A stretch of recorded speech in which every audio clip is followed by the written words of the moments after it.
በለው ጨዋታ ምን ብዬህ ነበረ ገና ላይን አፑን አይቼማ እንግሊዝ ፈርስት ሃፍ 4 ሰከንድ ሃፍ 2 ፍራንስ ደግሞ ሰከንድ ሃፍ እንዳለ ኤምባፔ 2 ጎል አረጀለ 6-4 ማን 10 ጎል እኔ 9 ጎል ነበር 5-4 ነበር የገመትኩት ኢማጂን 8 ሰዓት ድረስ ቁጭ ብለ ይሄን ጨዋታ ያየው ሰውዬ ኦሬዲ በጨዋታ ረክታል አሁን ነገ ምናልባት ውግም ላለ ጨዋታ ተዘጋጅታል ይሄን ጨዋታ ያላየ ሰውዬ ደግሞ ነው በቃ ባጭሩ ከላይን አፕ ቪዲዮ ጀምሮ እያየ ተዝናና ነው ምክንያቱም ነው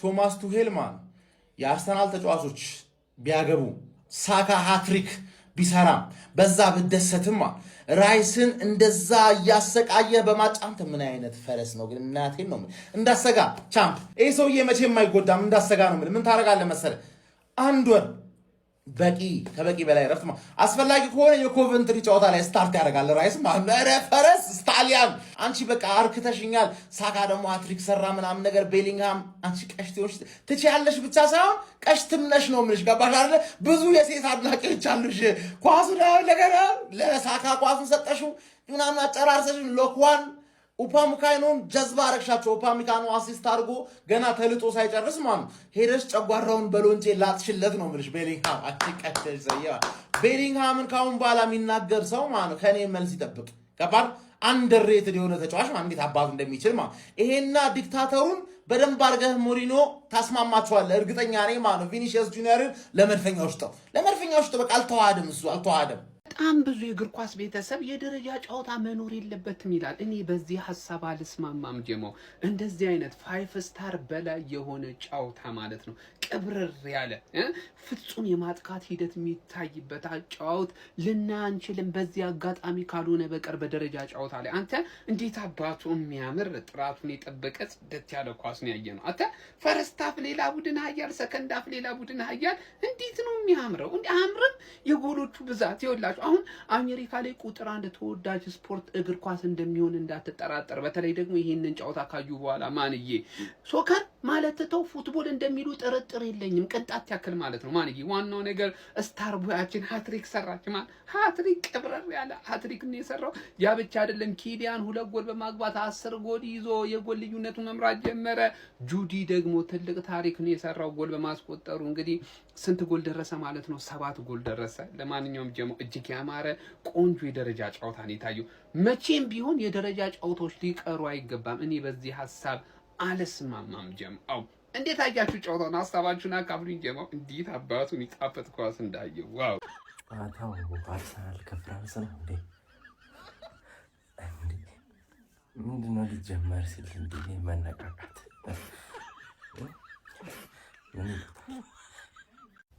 ቀደም ያልኳችሁን አዳምጡት። እስካሁን 89 ከዚህ በኋላ 2 ጎል 8 ጎል ቋጣ ከዚህ በኋላ ራሱ 2 ጎል እንመለከታለን ገና ብዬ ነበር። 2 ጎል አስቆጥሯል። በአንድ ጨዋታ 10 ጎል ተመልክተናል። ዩዝለስ የሆነ ጨዋታ ምንም ጫና የሌለው 2 ከዓለም ዋንጫ የተባረሩ በቃ ሳይችሉ የወደቁ ቡድኖች በቃ ወደቁ አይደለም ነው የሚጮቱት ወይ 10 ጎል ተመለከተ። ምንም አይነት ጫና የሌለው ጨዋታ አላማ የሌለው ጨዋታ ዝም ብሎ ፍሬንድሊ ማች 10 ጎል ተመለከተ። ምባፔ 2 ጎል አገባ።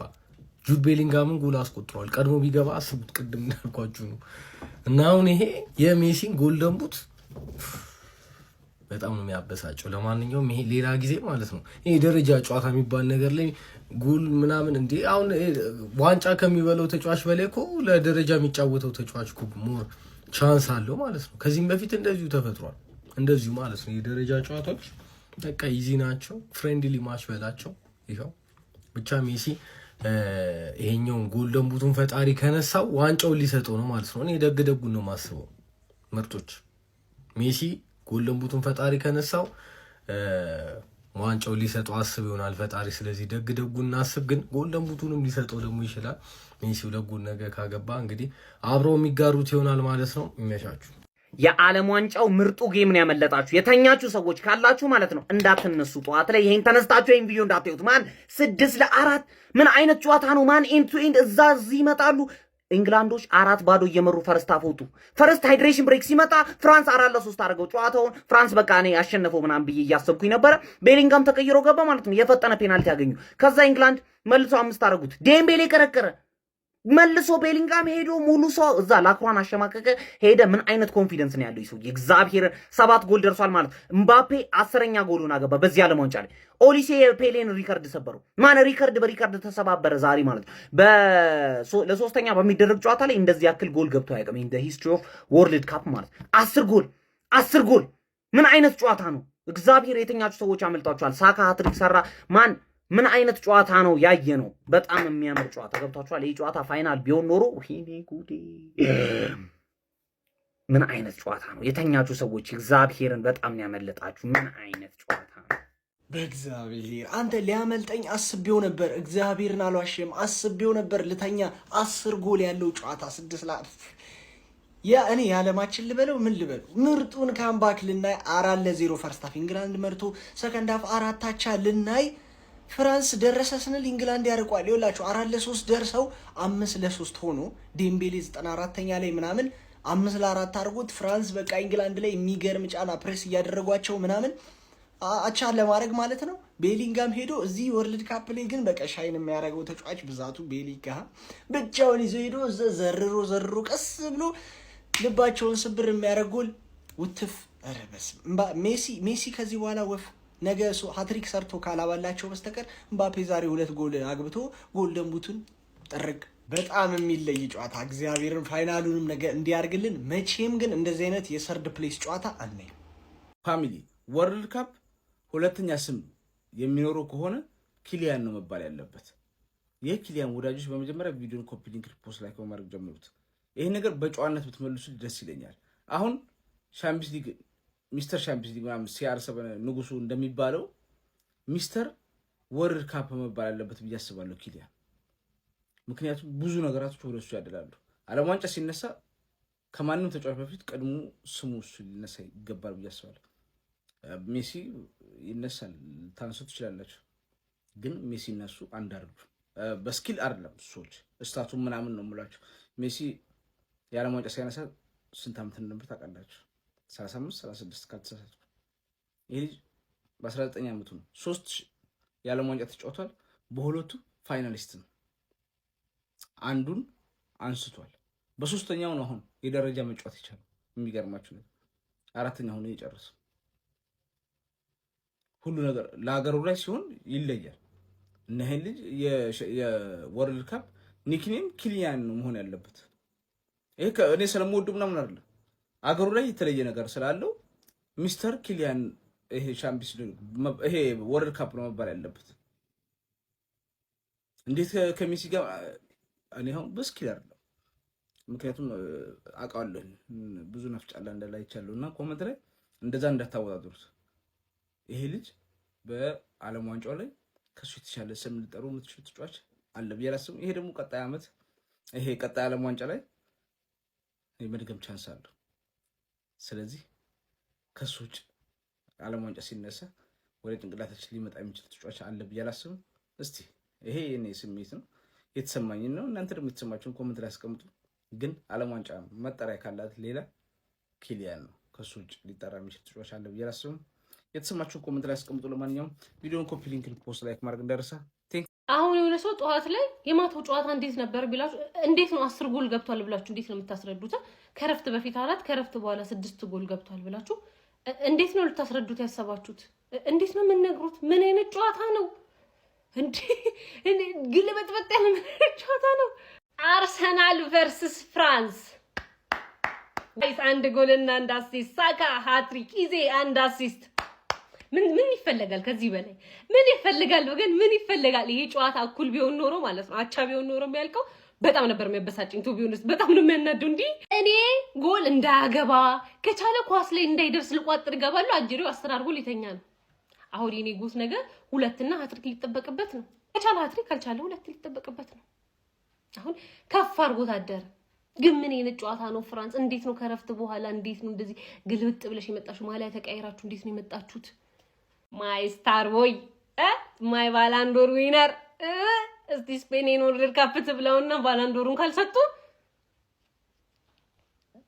ከዚህ ወርልድ ካፕ ያልጠበቅኩት አጨራረስ ቢኖር የፍራንስን መጨረሻ ነው። 4ኛ መቼም ነው ፕሬዲክት ያላደረኩት፣ እንዴትም ነው ያላሰብኩት። ቢበዛ እስከ 3 ነበር፣ 4ኛ ያልታሰበ ነው። ግን በዚዳን ተበላይ ይሆናል። ምን ይታወቃል? አይ እንግሊዝና እግር ኳስ የሆነ መራ ግብር ማሟያ የጤና ጨዋታ ላይ ምናምን ትበረታለች። ፈረንሳይን 6-4 ከረፍት በፊት 4-0 ላይ የመራቻት ነበረ። ቡካዮ ሳካ 3 ጎሎችን አስቆጥሯል።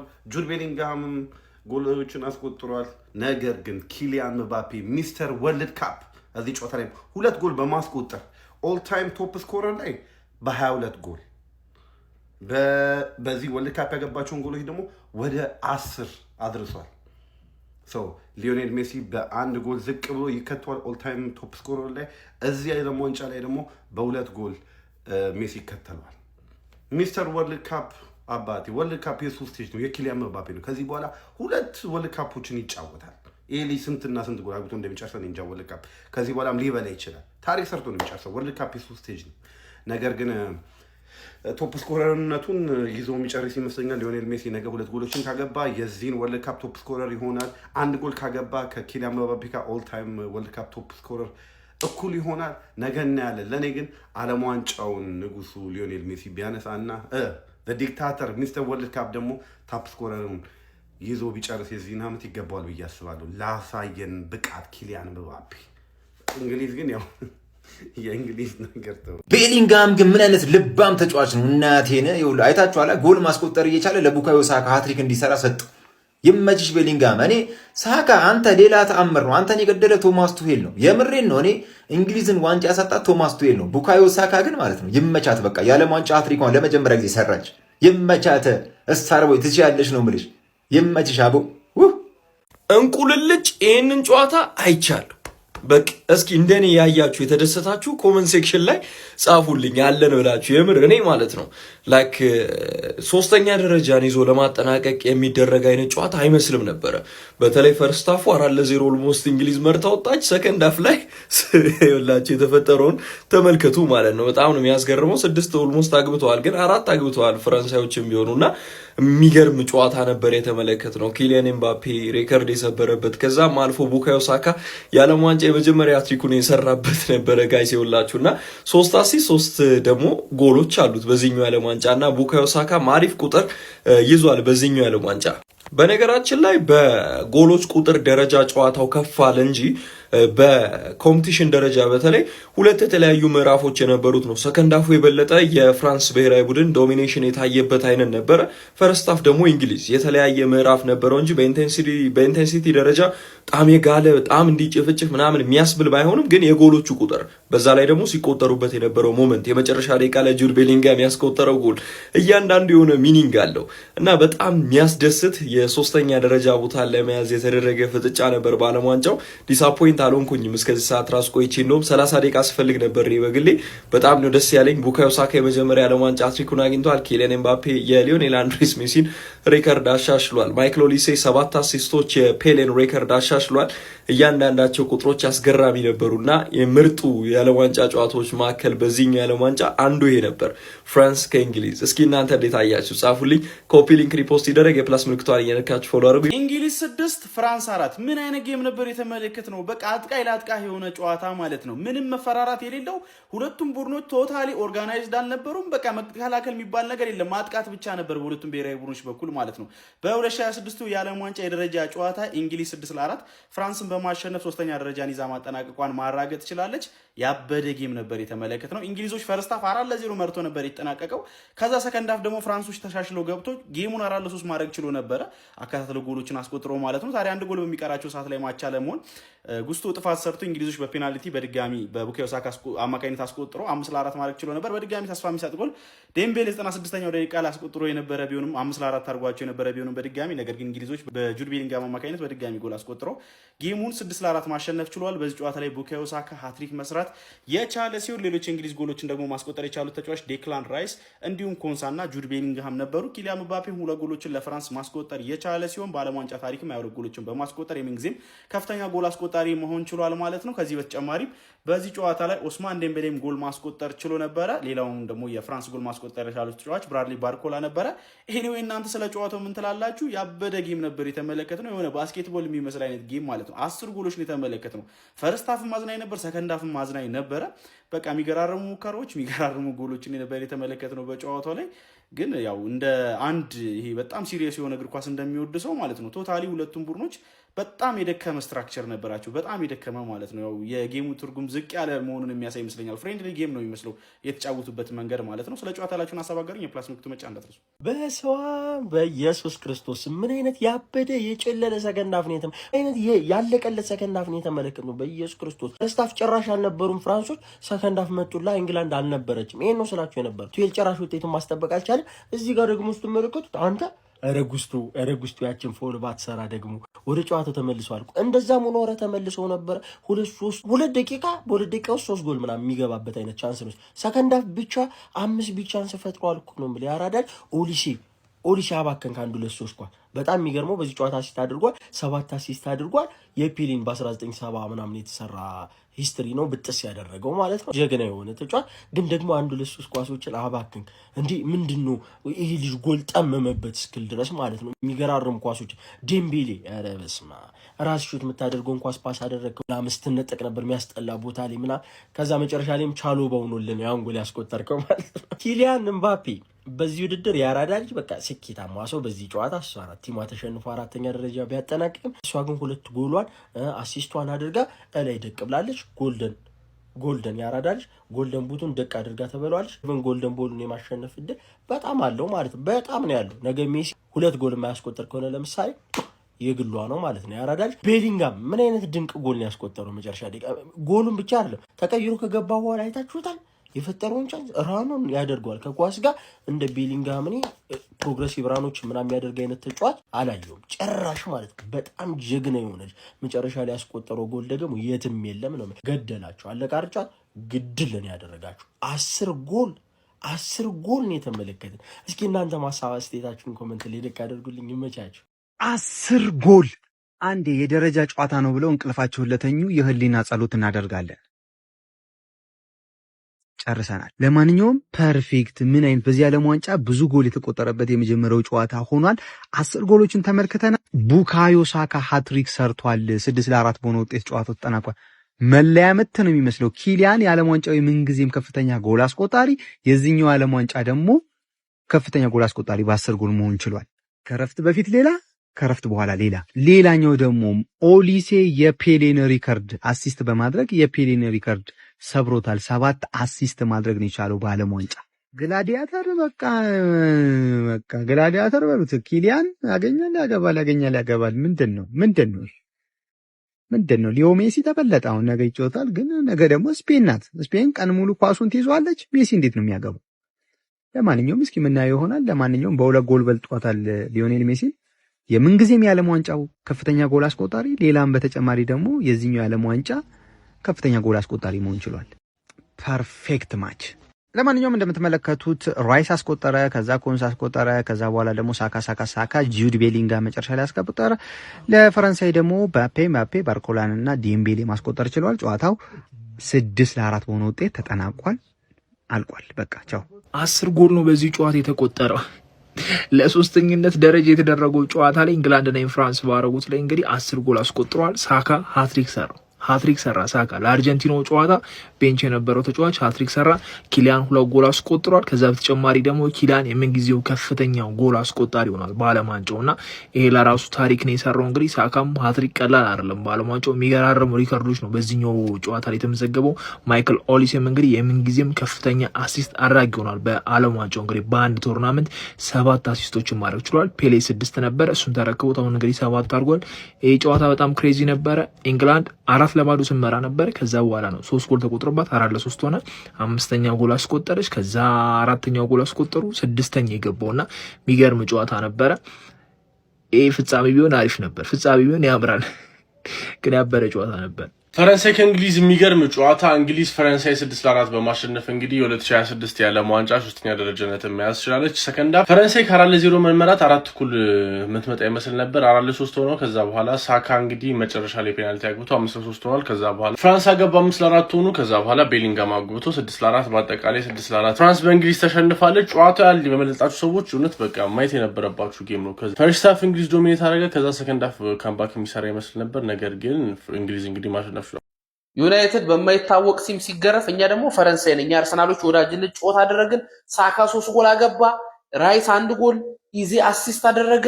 ብራዘር እኛ ወዳጅነታችንን ከነ ባፔ ተጫውተን ነው አርሰናል ያሸነፈው ማለት ነው። ብራዘር በነማዶኬ በነማ ሲያራግጥ አልነበረ? አሁን የእግር እሳት ነው እንዲሆንበት ሳካ ቅርቅር 3 ጎል አድርጎ 1 ጎሉላ ተሽሮበት ቶማስ ቱሄል የሆነ ካሜራማን ልክ ካሜራው ከሱ ፊት ዞር ሲል እየተንከባለ ሲያለቅስ ነበር። አጉል ቶማስ ቱሄል ግትርነት አለ አይደል? በተለየ መንገድ ነው እግር ኳስ የማየው ለማለት ብሎ በማዱኬ ሲራገጥ በነ ሮጀርስ ሙንቄ ሲጥራው እንዴት እንዳስጠላኝ ኢንግላንዶች ማለት ነው ወሳኝና የሚታወስ ብሮንዝ ሜዳሊያ አገራቸው ይዘው መሄድ ችለዋል። የ26 ዓለም ዋንጫ ሶስተኛ ጨራሹ እንግዲህ ኢንግላንድ መሆኗ ታውቋል ማለት ነው። ውጤቱ እንደምትመለከቱ ነው። ፍሬንድሊ ቫይብ የያዘ ነው። የትኛቸውም ኬር የሚያደርጉ ራሱ አይመስልም ነበር። ነገር ግን ያው ተጫዋቾቹ ኦብቪየስሊ ማሊያውን ለብሰው ነው የሚጮቱትና እነሱ ኬር ያላቸው ይመስላል። ግን ከደጋፊ ፖይንት እንግዲህ ፍሬንች የሆነ ሰው ለምሳሌ ዛሬ ቢያሸንፍ ኖሮ 26 ዓለም ዋንጫ እኮ ብሮንዝ ጨርሰናል የሚል የለም። በኢንግላንድ ዙሪያ ግን እሱ ነው። ምክንያቱም ብዙ ማተር አያደርግም። ሶስተኛ ስለጨረስክ ማንም አያስታውስም። ራስህም አታስታውሰው። እንደዚህ ትልቅ ኔሽን ስትሆን ማለት ነው። አነስ ያለ ኔሽን ቢሆን ረዳለው፣ ግን ትልቅ ኔሽን ስትሆን እንደዛ ነው የሚሰራው። ነገር ግን በጨዋታው ዙሪያ እንግዲህ ብዙ ቅሬታ ሲነሳ ነበር። ቶማስ ቱክል እንደዚህ ቢጫው እንደዛ ቢጮት የተባለ ነበር። ፍሪደምን አግኝቶ እንግዲህ ፈርስት ሃፍ ላይ እንግላንዶች እንዳያችሁት እንግዲህ ዴክላን ራይስ ከቦክስ ውጭ ጀመረ ይበርከዋል። ከዛ ሰከንዱ ደግሞ ዴክላን ራይስ የሚገርም ኮርና እንደለመደው ካሻማ በኋላ ኮንሳ ያገባለታል። ከነገና እዚሁ አላቆመም ማለት ነው። የአርሰናል ሌላ ተጫዋች ቡካዮ ሳካ ሁለት ጎሎች በመበረክ ማለት ነው 4-0 ፈርስት ሃፉን ይዞ መውጣት ችለው ነበር። ከዛ በኋላ ደግሞ ፍራንሶች እንግዲህ ምላሽ ይሰጣሉ ወይ ተብሎ ሲጠበቅ ኪሊያን ምባፔ ቀደም ብሎ ማግባት ችሎ ነበረ። ባርኮላ ተቀይሮ ገብቶ አገባ። ኪሊያን ምባፔ ደገመ። ከዛ 4-3 ሆነ። ጨዋታው ኢንተረስቲንግ ሆነ። ቶማስ ቱክል የሚያስቃችሁ ግን አሁንም ካውንተር ለመጫወትና ለመዝጋት እየሞከረ ነበር በጨዋታው መሀል። ይሄ ነው በቃ የሜንታሊቲ ችግር በሉት ታክቲካል ሆነ በሉት ግን አሁን ክሊርሊ የሆነ ነገር እያስቸገረው እንደሆነ ነው የሚናገረው። አሁን ምናልባት ኢንግላንድ 4 ጎል አግብቶ ቢሆን ፈርስት ሃፍ ይህን ጨዋታ ተበልቶ ነበር ብዬ ነው ማስበው እና በጣም የጠቀሙት ኢንዲቪጁዋል ብሪሊያንስ ነው ከዴክላን ራይስ በተለይ የመጣው የመጀመሪያ 2 ጎሎች ላይ እና ከዛ ውጭ ባለው ደግሞ እንዳያሱት እንግዲህ 4-3 ከሆነ በኋላ ማለት ነው ምላሽ ሰጥቶ ነበር በድጋሚ ቡካዮ ሳካ እንግዲህ ጄድ ስፔንስ ባገኛት ፔናልቲ ጉስቶ በጣም አጥፍቶ 5-3 ማድረግ ችሎ ነበር ማለት ነው። 5-3 ካደረገው በኋላ ደግሞ ዴምቤሌ ምላሽ ሰጥቶ ነበር። ዴምቤሌ ምላሽ እንደሰጠ ፍራንሶች በጣም ገፍቶ ንጮት ሲሉ ጁድ ቤሊንግሃም ደግሞ ጨመረና 6-4 በሆነ ውጤት ነበር የተጠናቀቀው። እቺ ጨዋታ ደግሞ ሌላ የጎል ማስተካከያ ነበረች። የጎል ማስተካከያ ብትሉኝ 2 ሪከርዶች ወሳኝ ሪከርዶች ተሰብረዋል። ኪሊያን ምባፔ እንግዲህ ለጊዜውም ቢሆን ሊዮኔል ሜሲ እንግዲህ ኦቨርቴክ አድርጎታል ማለት ነው። በዓለም ዋንጫ የምን ጊዜ ግብ አስቆጣሪ መሆን ችሏል በ22 ጎሎች 22 ጨዋታ 22 ጎሎች ፎር ኪሊያን ምባፔ። ባለፈው አሁንም ሲቁበት ነበር። አሁንም ግን እሱ ከላይ ተቀምጦና የዓለም ዋንጫ የምን ጊዜ ምርጡ ተጫዋች መሆኑን እያሳየ ይገኛል ማለት ነው። ሊዮኔል ሜሲ ነገ ቀጣይ እንግዲህ ለጎልደን ቡት ለመብላት ሃትሪክ ይሰራል ወይ የምናየው ነገር ይሆናል ማለት ነው። ከዛ ውጭ ባለው ደግሞ እዚህ ጋር ስንመለከት እንደምታዩት እንግዲህ ከስር ያለውን ኦሊሴ 2 አሲስት አድርጎ ነበረ። ኦሊሴ 2 አሲስት ማድረጉ ተከትሎ ደግሞ 7 አሲስት ያስቀምጠዋል። በአንድ ዓለም ዋንጫ ብዙ አሲስት ያደረገው ተጫዋች ማይክል ኦሊሴ መሆን ችሏል ማለት ነው 7 አሲስቱን ከያዘ በኋላ። ይህን ደግሞ ሪከርድ የወሰደው ከማን ነው? ከፔሌ ነው። ፔሌ 6 አሲስት ያደረገበት ዓለም ዋንጫ ነበረው ማለት ነው እንደሚታወሰው እና አሁን እሱ ሪከርድ መስራት ችሏል ማይክል ኦሊሴ። ኪሊያን ምባፔ ደግሞ 10 ላይ ደርሷል እንግዲህ በአንድ ዓለም ዋንጫው ላይ ማለት ነው። ያ የሚገርም እንቅስቃሴ ነው ከሱም የተመለከትነው።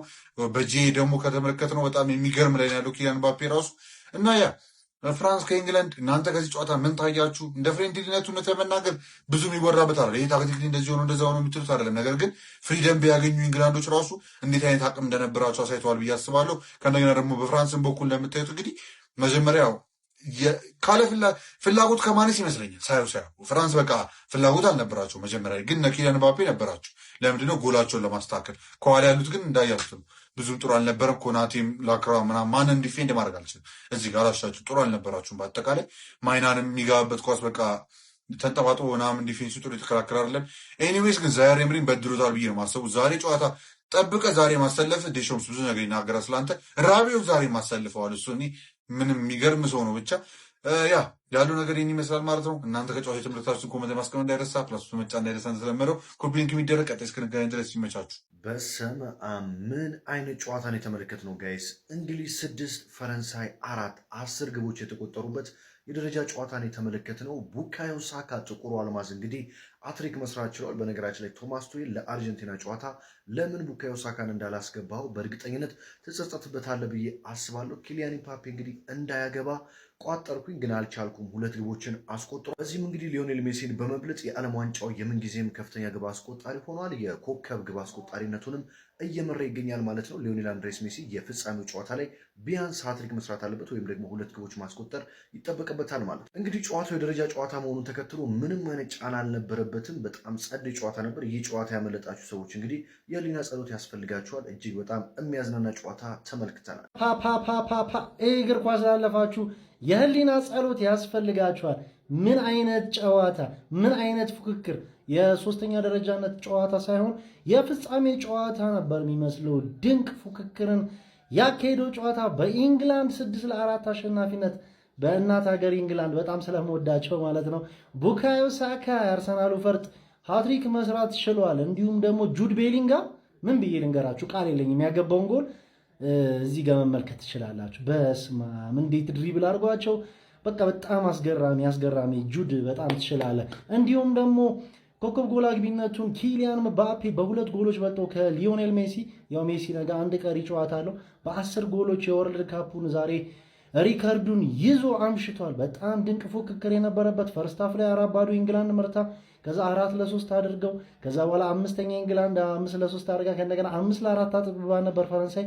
በጁድ ቤሊንጋም ጎል አሳርገውታል። በጣም ድንቅ ጨዋታ። ይሄን ጌም ላመለጣችሁ ነገ ሃይላይቱንም ወይ ሙሉ ጨዋታውን ደግማችሁ እዩ። ይመቻችሁ። መቅረት ያለበት ጨዋታ ቢኖር ማለት ነው ይሄ ለደረጃ ምናምን እያሉ ይኸው ኬርለስ የሆነ ጨዋታ ጀለሱ አሁን በዚህ ኮከብ ጎል አግቢ በዚህ ጨዋታ ላይ 2 አግብቶ ኮከብ ጎል አግቢ ሊበላ ነው።